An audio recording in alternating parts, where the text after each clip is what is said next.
अभी आप बंगाल में 3 से 77 होने को जीत बता रहे थे। अभी अगला चुनाव बंगाल ही है। थोड़ा बंगाल के बारे में बताइए, क्योंकि एक ऐसा ये किला है जो बीजेपी नहीं गिरा पा रही है।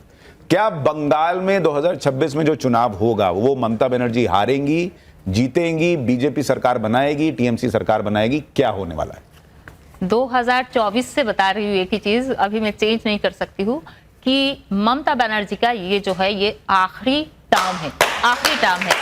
और मैंने ये भी बोला है, मैंने ये भी बताया है कि जब 2025 का जून जुलाई आएगा वहां से उनकी बड़ी चैलेंजिंग टाइम शुरू होगी। और तीसरा, इस साल की स्टार्टिंग में बताया है कि कागज तो दिखाना पड़ेगा। तो सबने कहा कि ये तो कब से बोल रहे कागज तो दिखाना पड़ेगा। और मुझे इस सारे चीजों की मतलब कोई, मैं तो एनालिस्ट नहीं हूँ, यहाँ पे सबको पता होगा, शहजाद जी को पता होगा, एसआईआर क्या चीज तो मुझे पता ही नहीं था। पर मंगल का महादशा शुरू हुआ है, मंगल भूमि कारक है, भूमिपुत्र है, वो मतलब हमारी जो भूमि को रक्षा करता है, योद्धा है। तो आप अपनी भूमि को रक्षा तो उसी में करेंगे ना। आपके भूमि में अगर कोई और घुस जाए तो उसको तो रक्षा करना नहीं कहते। तो मंगल का महादशा शुरू है, मंगल आर्द्रा नक्षत्र है। तो मुझे ये चीज पता था कि क्लीनिंग तो होगी।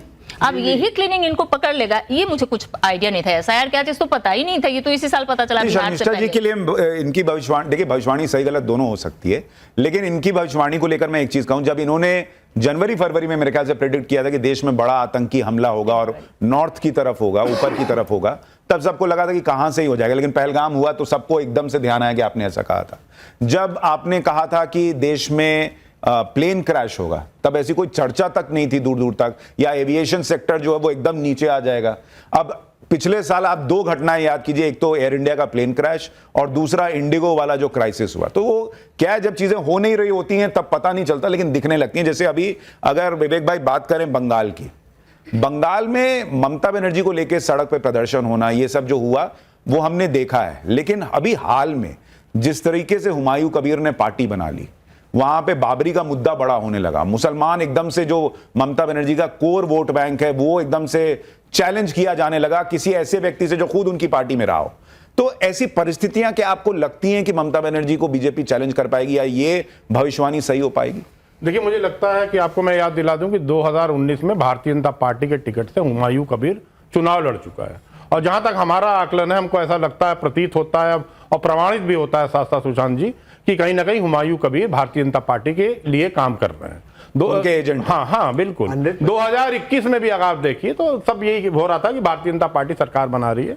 माननीय प्रधानमंत्री वैसे बांग्लादेश में कुछ नहीं बोलते हैं, लेकिन जब बंगाल में चुनाव होता है तो बांग्लादेश जाके मतुआ मंदिर में सर झुकाते हैं ताकि मतुआ जो कम्युनिटी का वोट है वो हमको मिल जाए और हम चुनाव जीत जाए। तो ये ध्रुवीकरण और ये तुष्टीकरण की राजनीति भारतीय जनता पार्टी और माननीय प्रधानमंत्री लगातार करते आए हैं। आपको याद होगा किस तरह से उन्होंने दाढ़ी बना ली थी और रविंद्रनाथ टैगोर बनके वो गए थे, लेकिन वो सब फ्लॉप हो गया जब उन्होंने दीदी और दीदी किस तरह से ममता जी को बोला था। तो आप कह रहे हैं ममता बनर्जी नहीं हार रही? मुझे लग रहा है कि ममता जी जो 213 सीट जीत के आई थी 288 में, इस बार उनका आंकड़ा जो है 225 के ऊपर होगा। चलिए, ये आपको चैलेंज कर रहे हैं कि आपकी भविष्यवाणी गलत होगी। तहसीन, बंगाल ममता बनर्जी हारेंगी?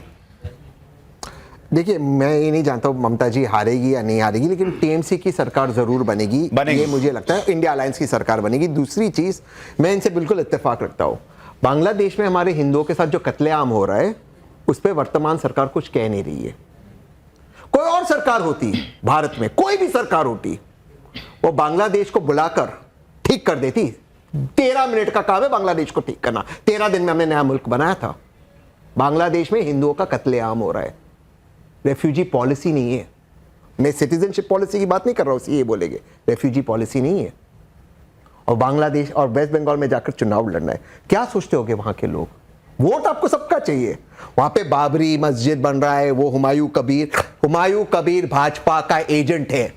हर एक मुसलमान, मैं बहुत ओपनली बात करता हूं, जानता है कि पोलराइजेशन का फायदा भाजपा को होगा।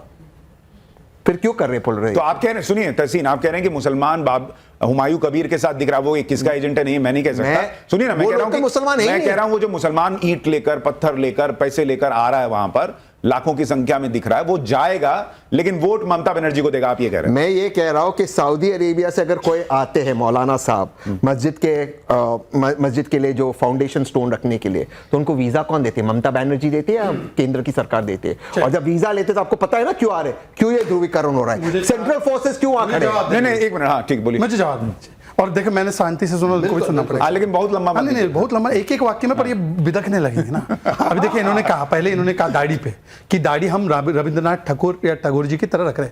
अरे सद्दाम हुसैन से तो अच्छी दाढ़ी रखी ना हमने, वो सद्दाम हुसैन वाली कौन रख रहा था? देखा बिदकना शुरू हो गया, बिदकना शुरू। मैंने नाम किसी का नहीं लिया, ये तरीका नहीं, ये सुशांत जी तरीका नहीं, Sushant is not fair, Sushant is not fair, Vivek भाई, मैंने तो बोला भी नहीं, ये समझ गए।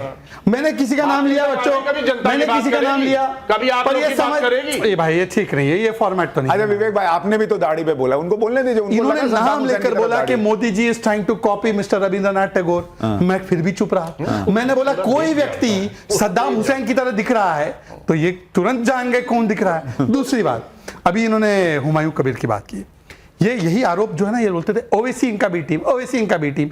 इनके मित्र रेवांत रेड्डी ने बोला ओवैसी गरीबों का सबसे बड़ा मसीहा है, ए ओवैसी आकर जुबली हिल पोल में हमको सपोर्ट कर दो और वाइस प्रेसिडेंट में सपोर्ट कर दो। तब ये बोले नहीं, ओवैसी थोड़ी बी टीम है बीजेपी की, ये हमारा आदमी है। मतलब ये किसी को भी हमारा आदमी था 2019 में, तो क्यों ले लिया ममता जी ने और अभी तक नहीं निकाला?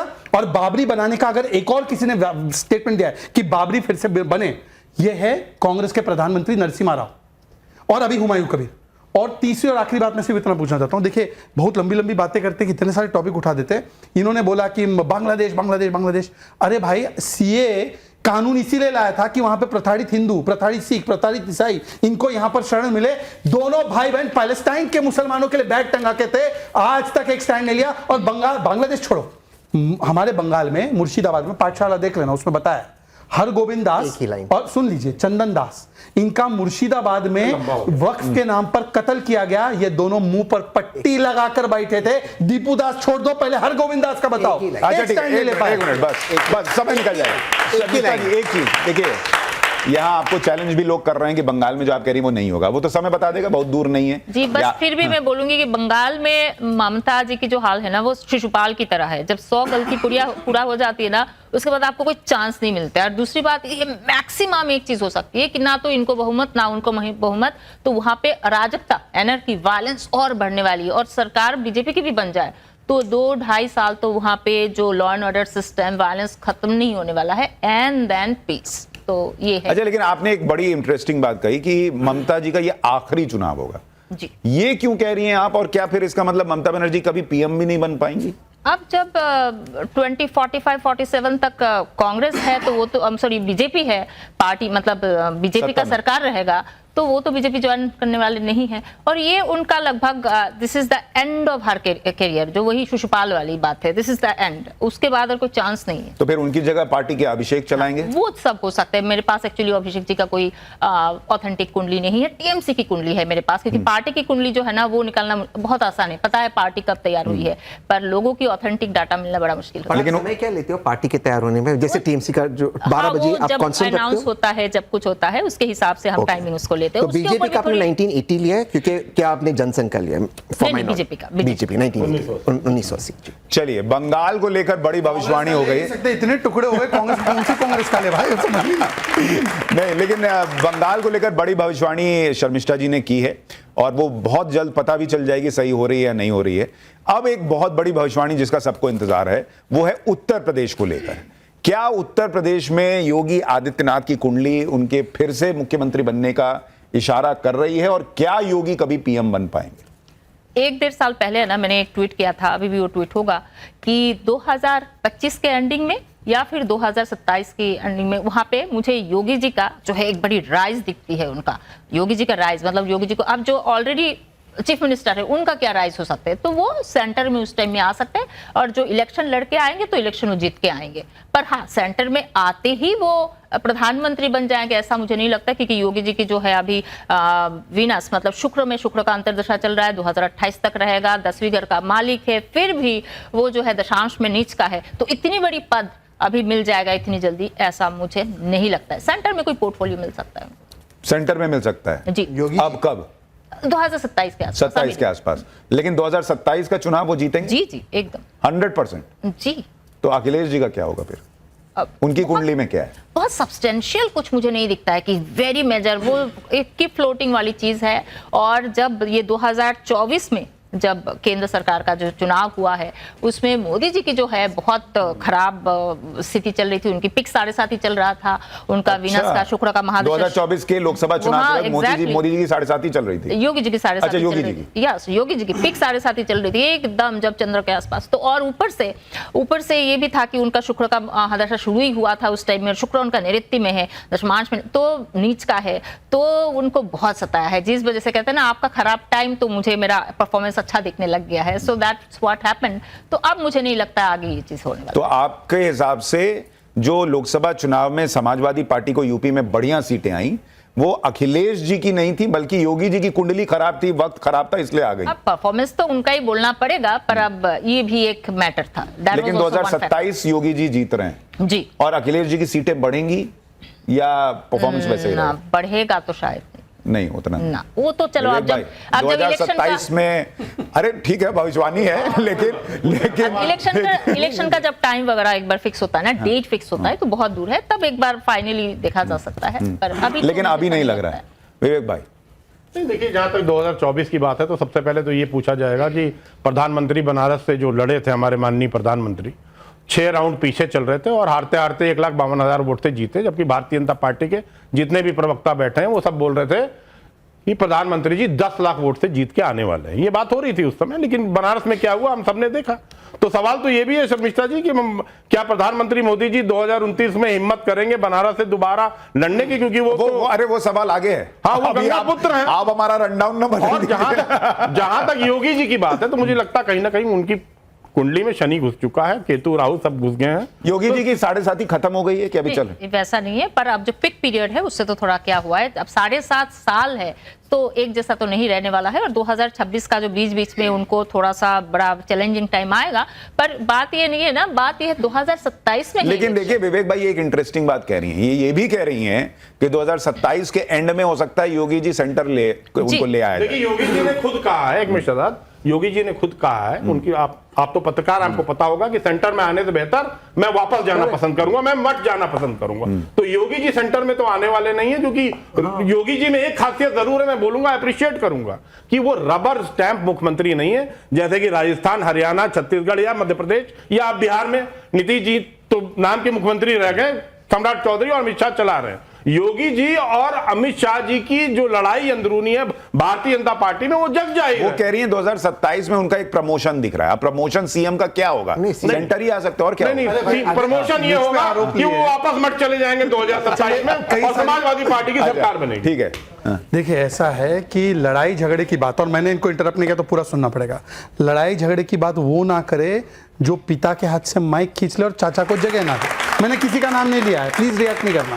दूसरी बात, एक समय था, आप तो उत्तर प्रदेश के निवासी, मैं भी यहीं का हूं, हम लोग को तो बताया जाता था कि आजम भी सीएम है, मुलायम जी भी सीएम है, वो कोई और भी 5 सीएम की बात होती थी, यहां तक कि कोई और लेडीज वगैरह की भी होती थी। तो मैं तो बोलना नहीं चाहता, जो 5 सीएम एक सीएम में देखते थे।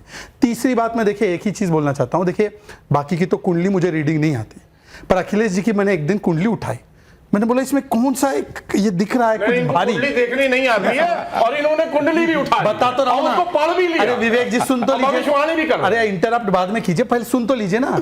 इसीलिए मैं जान गया कि ये अखिलेश जी का टाइम खराब है, क्योंकि उसमें राहुल था, राहु भारी ने राहुल भारी था। अब जितना जल्दी इनसे छुड़ाएंगे ना उतना जल्दी आपका उदय होगा। देखो भस्म कर दिया तेजस्वी को, भस्म कर दिया उद्धव को, भस्म कर दिया लेफ्ट को, अब आपके पीछे आ रहा है राहुल।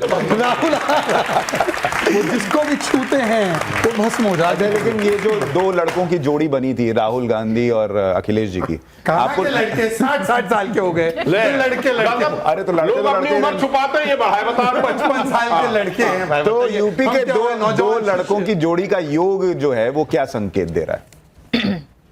राहुल गांधी जी का सच्ची में अच्छा टाइम नहीं है। तो जब तक 2027 में उनका बुध का अंतर्दशा शुरू होगा, और बुध का अंतर्दशा शुरू होगा, ऊपर से उनका उपपद लग्न वगैरह 4th हाउस में क्रॉस करेगा, तो मुझे सच्ची में नहीं लगता है राहु जब उनके 4th हाउस में जाएगा। नॉट अच्छा, और थोड़ा सीरियस नोट पे, और जो शहजाद कर रहे हैं वो तो कह रहे हैं उस पे न जाके, लेकिन क्या राहुल गांधी की जो कुंडली, और आप कह रहे हैं उनका खराब वक्त चल रहा है, क्या वाकई ऐसा हो रहा है कि राहुल गांधी जिससे सट रहे हैं उसकी कुंडली भी बिगाड़ दे रहे हैं?